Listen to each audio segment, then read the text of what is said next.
છેલ્લા 6 વર્ષથી સીડબોલ અભિયાન એ અરવલ્લીની ગિરિમાળાઓમાં બનાસના પ્રજાજનો, બનાસ ડેરી, ફોરેસ્ટ ડિપાર્ટમેન્ટ સૌ સાથે મળીને અલગ અલગ સ્વૈચ્છિક સંસ્થાઓ, જ્ઞાતિ સમાજના ગ્રુપો, બધી ટીમો સાથે મળીને સહકારી આગેવાનો ગામે ગામથી બધા પર્વતો ઉપર આવીને સીડબોલ નાખવાનું કામ કરે છે.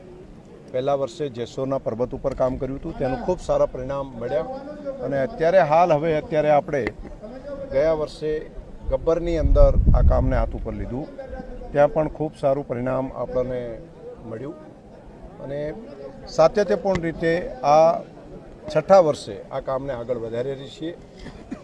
અહીંયા હરિયાળી ચૂંદડી માં જગદંબાને પહેરાવી શકાય કેવું એક આ કામ છે.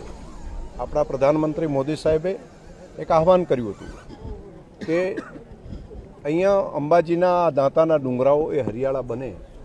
એમણે કહ્યું હતું કે અમારા બચપનની અંદર અહીંયા એક હરિયાળી હતી, ફરી એવી હરિયાળી નિર્માણ થાય તે માટે આપણે બધા સંયુક્ત રીતે પ્રયત્ન કરીએ અને આ કામ એક નાગરિક તરીકેનું કામ છે. હું પણ આ કામ કરી રહ્યો છું, તો એક નાગરિક તરીકેનું મારું કર્તવ્ય છે એ કરું છું અને લાખો લોકો જે જોડાઈ રહ્યા છે એ પણ એક નાગરિકના કર્તવ્ય તરીકે આવનારી પેઢી માટે આપણે પાણી જોઈશે, શુદ્ધ હવા જોઈશે, સારું પર્યાવરણ જોઈશે, પ્રાણી પંખી એ બધાને જીવવાનો અધિકાર છે, તેના માટે પણ આપણે આપણું કર્તવ્ય બજાવવું જોઈએ. એ સમજીને બધા લોકો આ કામમાં જોડાય છે.